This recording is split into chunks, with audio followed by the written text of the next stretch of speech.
ये देखो एक आसान सा क्वेश्चन 6 अप्रैल 2024 को पूछा है। बहुत ही फेमस क्वेश्चन है, ये आपको हर सीट में मिलेगा। क्वेश्चन को समझते हैं।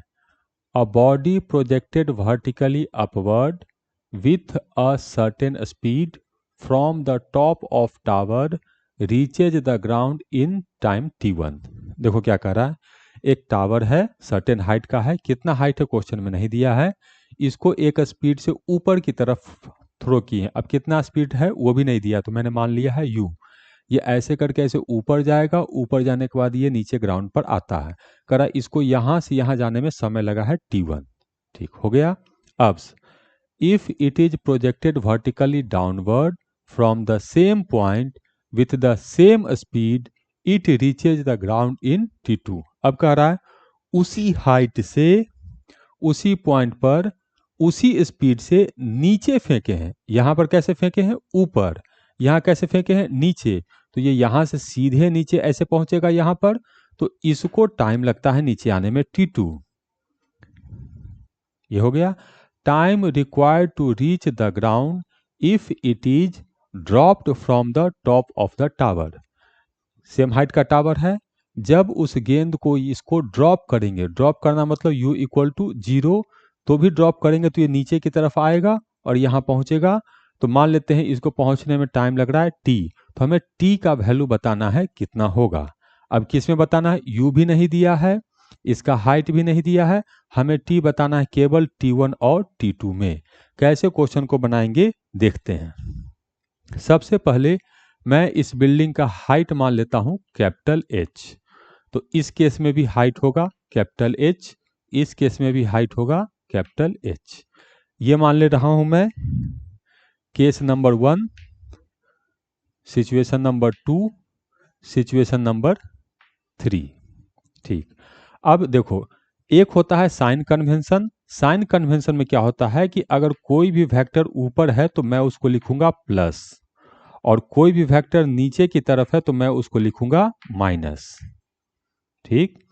तो इसके लिए इसका इनिशियल वेलोसिटी कितना है, तो इसको लिखूंगा मैं प्लस u।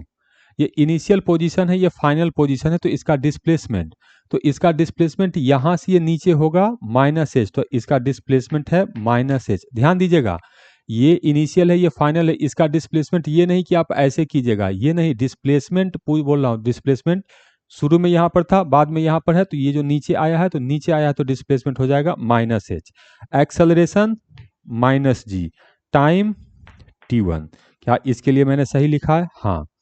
इसके लिए लिखेंगे तो इनिशियल स्पीड ये इसका माइनस u होगा, यहां से नीचे की तरफ आया है तो इसका डिस्प्लेसमेंट माइनस एच, इसका भी एक्सेलेरेशन माइनस जी, और इसका टाइम t2। ठीक। इसके लिए लिखेंगे तो इनिशियल स्पीड 0। ठीक। ये भी नीचे की तरफ आया है तो इसका भी डिस्प्लेसमेंट माइनस एच, इसका भी एक्सेलेरेशन माइनस जी, इसका टाइम t। ऐसे करके ये होगा। इसका डाटा लिख दिए, इसका डाटा लिख दिए, इसका डाटा लिख दिए। इसमें देखिए कहीं भी प्लस माइनस में कोई समस्या है तो इसको क्लियर कर लीजिए। जो चीज ऊपर होगा उसको प्लस लिखेंगे, जो चीज नीचे होगा उसको माइनस लिखेंगे। और ध्यान देना है इसमें डिस्प्लेसमेंट माइनस एच होता है, ये वाला ऐसे नहीं। ऊपर वाला नहीं जोड़ना है आपको, डिस्टेंस नहीं पूछ रहे हैं, फॉर्मूला में डिस्प्लेसमेंट होता है। ठीक हो गया। अब मैं इसके लिए s equal to u t plus half a t square लगा रहा हूं। देखना इसको, मजेदार इक्वेशन आएगा। तो s minus h equal to u t, u कितना है, प्लस है, तो u टाइम कितना t1, तो u t1, s equal to u t, और ये माइनस है तो minus half g t1 square हो गया। अभी मैं इतना ही रख रहा हूं, माइनस प्लस बाद में सॉल्व करेंगे। ठीक। ये किसके लिए है, फर्स्ट के लिए। अब यही इक्वेशन मैं सेकंड के लिए लिख रहा हूं, s equal to u t plus half a t square. तो इसका भी s कितना है, माइनस एच, तो s इक्वल टू, लेकिन इसका u माइनस है तो माइनस u, और इसका टाइम है t2 minus half g t2 का स्क्वायर। इसका भी इक्वेशन लिख दिए। अब इसका इक्वेशन लिखेंगे तो इसका भी डिस्प्लेसमेंट तो माइनस एच ही है।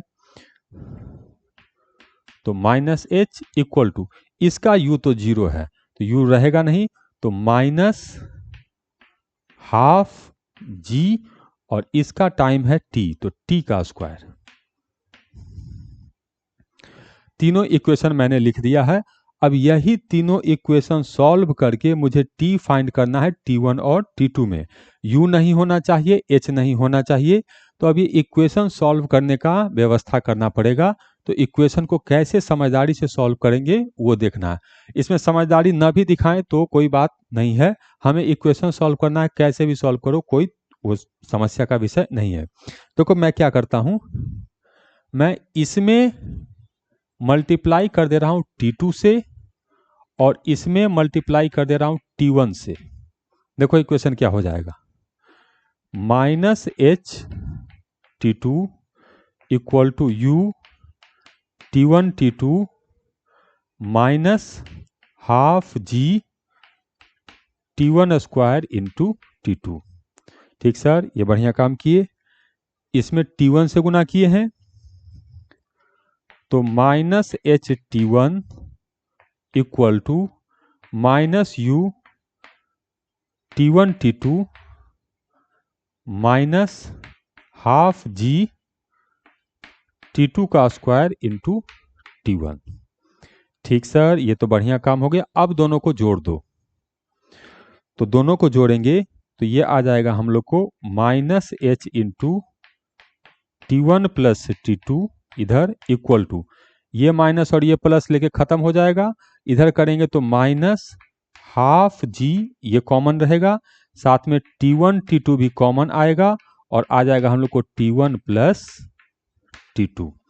तो देखो T1 प्लस T2 इससे कट गया, माइनस से ये माइनस कट गया, तो यहां से आया H equal to half g T1 into T2, ये हो गया। अब यहां से माइनस माइनस अगर कैंसिल करेंगे तो ये है H equal to half g t square, तो यहां से हम लिख सकते हैं ये इक्वल टू होगा हाफ जी टी स्क्वायर।